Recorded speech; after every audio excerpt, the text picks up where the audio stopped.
মধ্যবিত্ত পরিবারেতে তুমি সব কিছু চাইলেই আর সব ইচ্ছে তোমার পূরণ হবে না।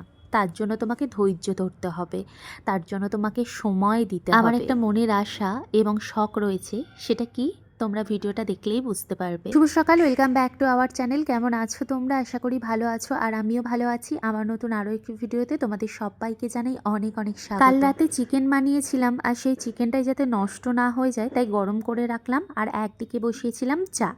সকালবেলা একটু চা না খেলে ঠিক মনটা চা চা করে সারাদিন, তো সেই জন্য চিকেনটা গরম করতে করতে চাটা করে নিয়েছি। এখন খাবো চা। আগের দিন আমি একটা কমিউনিটি পোস্ট দিয়েছিলাম, আর কমিউনিটি পোস্টে আমি লিখেছিলাম আমার কোন জিনিসটা তোমাদের সব থেকে বেশি ভালো লাগে সেটা কমেন্ট করো।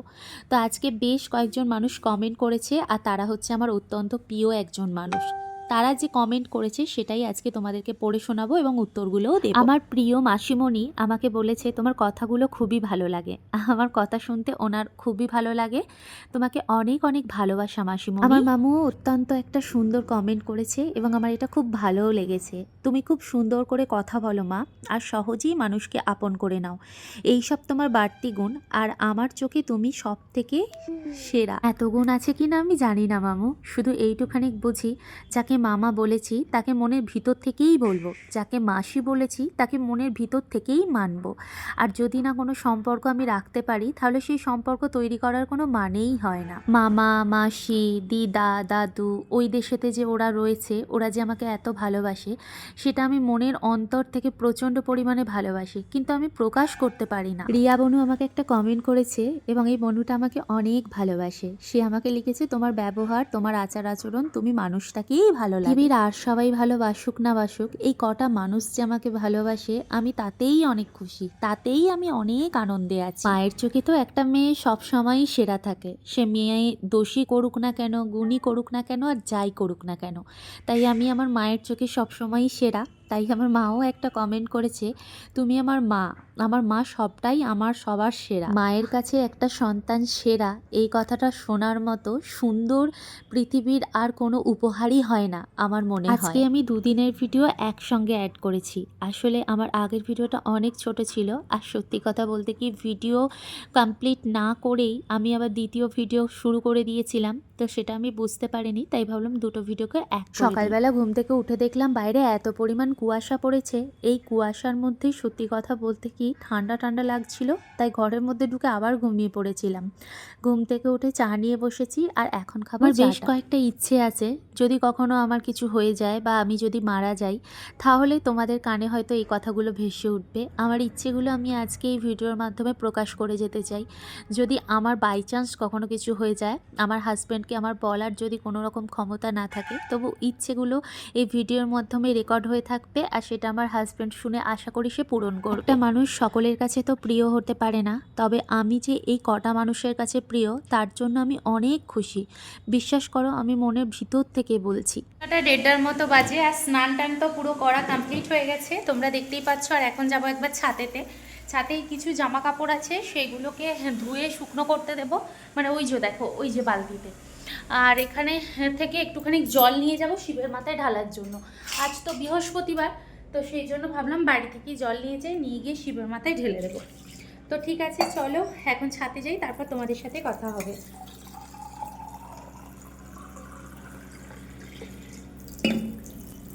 আমাকে অনেক কম মানুষই বোঝে, আর যারা বোঝে তারা কখনোই আমাকে ছেড়ে যেতে চায় না। শেষ পজিশনে এসে জীবনে কোনো কিছু ঘটনা এমন ঘটে যার জন্য আমাকে ছেড়ে চলে যেতে হয়। আমার এক বান্ধবী ছিল, সেও আমাকে খুব ভালোবাসতো, আর তাকেও আমাকে ছাড়তে হয়েছিল একটা সিচুয়েশানের জন্য। তবে সে যেখানেই থাকুক না কেন, আশা করি সে আমার ভিডিও দেখে। তবে তার জায়গাটা আমি কখনোই কাউকে দিতে পারিনি, তাকে আমি প্রচণ্ড পরিমাণে ভালোবাসি, আজও ভালোবাসি। তবে কাছের মানুষদের কোনো ক্ষতি যাতে আমার জন্য না হয় তার জন্য তার সঙ্গে আমার বন্ধুত্বটা নষ্ট করতে হয়েছিল। তবে সেটা কোনো ঝগড়াঝাটি বা অশান্তি করে নয়, সেটা সম্পূর্ণ আমি নিজে থেকেই সরে এসেছি। যাদেরকে ভালোবাসি আমি সবসময় চাই আমার জন্য তাদের কখনোই না কোনো ক্ষতি হোক, আর আমি সব সময় এটাই চাই যে তারা সুখী থাকুক। হয়তো আমার কষ্ট হবে, দূর থেকে তাদেরকে সুখী দেখতে পেলে আমি অনেক খুশি হব। চারিপাশের গাছপালা কেটে দিতে চারিপাশ পুরো ফাঁকা হয়ে গেছে, আর চারিপাশে দূর দূরান্ত পর্যন্ত দেখতে পাওয়া যাচ্ছে। এইসব দেখে মনটা অনেক ভালো হলো। সংসার কাজ এইসব করতে করতেই যেন জীবন শেষ।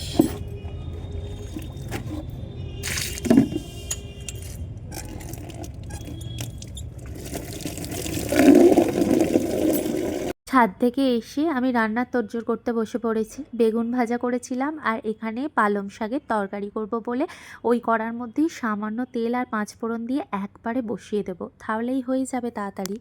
দুপুরের লাঞ্চ নিয়ে বসে পড়েছি। এখানে আছে ভাত, এখানে আছে ফুলকপি বিম কড়াই ভাজা, সজনে ফুল ভাজা, বাঁধাকপি, এখানে আছে পালং শাক, এই যে ডিম, আর আগের দিনের একটুখানি মাংস ছিল সেটা। এই হচ্ছে দুপুরের লাঞ্চ। তো চলো খাওয়া দাওয়া করে নিই। ভিডিওটা শেষ করতে গেলাম, হঠাৎ করে ভাবলাম যে আরে আমার তো বেশ কয়েকটা মনের ইচ্ছে আছে, সেগুলো তো তোমাদেরকে বলতে অনেক বাকি আছে। তো আমার মনের বেশ কয়েকটা ইচ্ছে আছে, সেগুলো কখনো পূরণ করতে পারবো কিনা জানি না। আমরা মধ্যবিত্ত পরিবারের ছেলে মেয়েরা কখনোই নিজের মনের ইচ্ছাগুলো কিন্তু হট করে পূরণ করতে পারি না। সেটার জন্য সময়ের প্রয়োজন হয়, ধৈর্যের প্রয়োজন হয়, কঠোর পরিশ্রমের প্রয়োজন হয়। অনেক বড়লোক যাদের মা বাবার অনেক টাকা আছে বা স্বামীর অনেক টাকা আছে, তারা মুখ থেকে বলা মাত্রই হয়তো তাদের সামনে হাজির হয়ে যায়। কিন্তু সেই পাওয়া আর কষ্ট করে অনেক দিন ধরে ধৈর্য ধরে থেকে পাওয়ার মধ্যে আনন্দটা যে, সেটার কিন্তু আকাশ জমিন অনেক ফারাক আছে। তো সেই রকমই আমি কোনো জিনিস চাইবো আর সেটা আমার হাজব্যান্ড হয়তো দেবে, তবে হয়তো সেটা এখন না হলেও 4 বছর 5 বছর পর বা 1 বছর পর বা 6 মাস পর দেবে। তবে সেই আনন্দটাই আমি উপভোগ করতে চাই। চাওয়ার সঙ্গে সঙ্গে যে জিনিসটা পাবো তার মধ্যে বিলকুল আনন্দ নেই। তো আমার বেশ কয়েকটা চাওয়ার জিনিস আছে, জানি না কখনো হাজব্যান্ডকে বলতে পারবো কিনা। তবে চাওয়াগুলো অনেক বেশি না হলেও খুব কম কম চাওয়া। তো আশা করি সে আমার পূরণ করবে, তাকে আমি বললেই পূরণ করবে। কিন্তু সময়ের খুব প্রয়োজন। আমি জানি সে এই মুহূর্তে সেই জিনিসগুলো আমার পূরণ করতে পারবে না, এবং সেই রকম পুঁজিও আমাদের কাছে নেই যে এক্ষুনি পূরণ করতে পারবো। কারণ সামনেই আমাদের একটা বড় খরচ আসছে, আর সেই খরচটার জন্যই আমাদেরকে একটু একটু করে নিজেদেরকে রেডি করতে হচ্ছে। তো ঠিক আছে, চলো আমি বলি তাহলে আমার ইচ্ছেগুলো কি কি। প্রথম হচ্ছে 1 নম্বর কেদারনাথ যাত্রা। আমি কেদারনাথ যাত্রা মরবার আগে একবার করতে চাই, কারণ আমি খুব বড় বাবা শিবের ভক্ত। আর আমি শিবকে একবার সামনে থেকে উপভোগ করতে চাই, একবার তাকে দেখতে চাই সামনে থেকে। কারণ সবাই বলে কেদারনাথে যে যায় সেটা নাকি অর্ধ স্বর্গ দর্শন করা। তাই আমি ওই অর্ধ স্বর্গই দর্শন করতে চাই। কারণ মরার পর আমি নরকে যাব না স্বর্গে যাব সেটা তো আমি জানি না, তাই বেঁচে থাকতে থাকতে অর্ধ স্বর্গটাই দেখে যেতে চাই। দ্বিতীয় কথা হচ্ছে সেটা হচ্ছে আমার খুব ইচ্ছে ছিল এবারেই আমি ওকে অনেকবারই আমার হাজব্যান্ডকে বলেছি যে ওর একটা মনের ইচ্ছা আমার পূরণ করার খুব ইচ্ছা।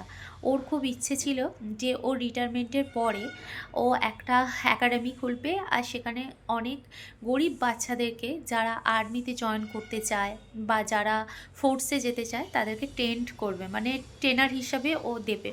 তো তার জন্য অনেক পুঁজির দরকার, সেটা এই মুহূর্তে আমাদের কাছে নেই। সারা জীবনে কখনো পারবো কিনা সেটাও জানি না। আর একটা হচ্ছে মনের ইচ্ছা, আমি বেঁচে থাকতে থাকতে একটা অনাথ আশ্রমের দায়িত্ব নিতে চাই। অনাথ আশ্রম যদি আমার কখনো ক্ষমতা হয় আমি একটা খুলতে চাই। আর যদি খুলতে নাও পারি, যে কোনো একটা অনাথ আশ্রমে একটা মানে প্রত্যেক বছর একটা কিছু অ্যামাউন্ট আমি তাদেরকে দিতে চাই, যেটা থেকে বেশ কয়েকটা বাচ্চা একটা সপ্তাহের জন্য ভালোভাবে যাতে খেতে পারে। তো এই কটা আশা রয়েছে, আমি জীবনে কখনো পূরণ করতে পারবো কিনা জানি না। তবে এটা হয়তো অনেক ছোট আশা, তবে যাদের হয়তো অনেক বড় বড় আশা, টাকা গয়না সোনা দানা ইচ্ছা, তারা হয়তো পাবে, কিন্তু আমি হয়তো পারবো না। তবে আমার সোনা গয়না বলো বা সব কিছুর প্রতি আমার ওইসবের প্রতি কোনো আগ্রহ নেই। কারণ দেখো, সোনা গয়না যদি আমি কিনি সেটা হয়তো আমি এখন পড়তে পারবো, কিন্তু আমি মারা যাওয়ার পর সেই সোনা গয়নার অধিকার তো অন্য একজন উপভোগ করবে, তাহলে তার জন্য করে রেখে লাভ কী? বাকি রইল সম্পত্তি। আমার যদি 5টা বাচ্চা হয়, সেই সম্পত্তি রেখে গেলেও 5টা ভাই বোনের মধ্যে ঝগড়াঝাটি মারপিট হবে। তাই সম্পত্তির প্রতিও আমার কোনো আগ্রহ নেই। জমিয়ে রাখা টাকা, হাজব্যান্ড হয়তো জব করলো জমিয়ে রাখলো, সেই টাকা নিয়েও তো একটা সময় তাদের মধ্যে অশান্তি হবে। আমি এইসব চাই না, তাই আমি বেঁচে থাকতে থাকতেও একটা অনাথ আশ্রমের দায়িত্ব নিতে চাই, কেদারনাথ যাত্রা করতে চাই। আর একটা হচ্ছে তোমাদের দাদাভাইকে আমি একটা ট্রেনিং সেন্টার খুলে দিতে চাই। এই ছোট ছোট আশা কোনো দিন যদি পূরণ হয়, সত্যি জীবন থেকে আমি অনেক খুশি হব। তো যাই হোক বন্ধুরা, আর একটা যেটা আসে সেটা হচ্ছে আমাদের পুরুলিয়া শহরেতে অনেক গরিবত্বের ভাগ বেশি। আমি তো ঘুরে ঘুরে দেখেছি প্রত্যেক ঘরেতে ভাতটা সরকার থেকে চাল দিয়ে ভাতটা খেতে পেলেও তারা কিন্তু ভিতর থেকে অনেক রকমই তাদের অভাব রয়েছে, পড়াশোনা বলো সব কিছুর। যদি কখনো সুযোগ হয় তাদের প্রত্যেককে আমি অনেক পরীক্ষা নিরীক্ষা করে সাহায্য করতে চাই। ব্যাস এইটুখানি, কি আর কিছুই না।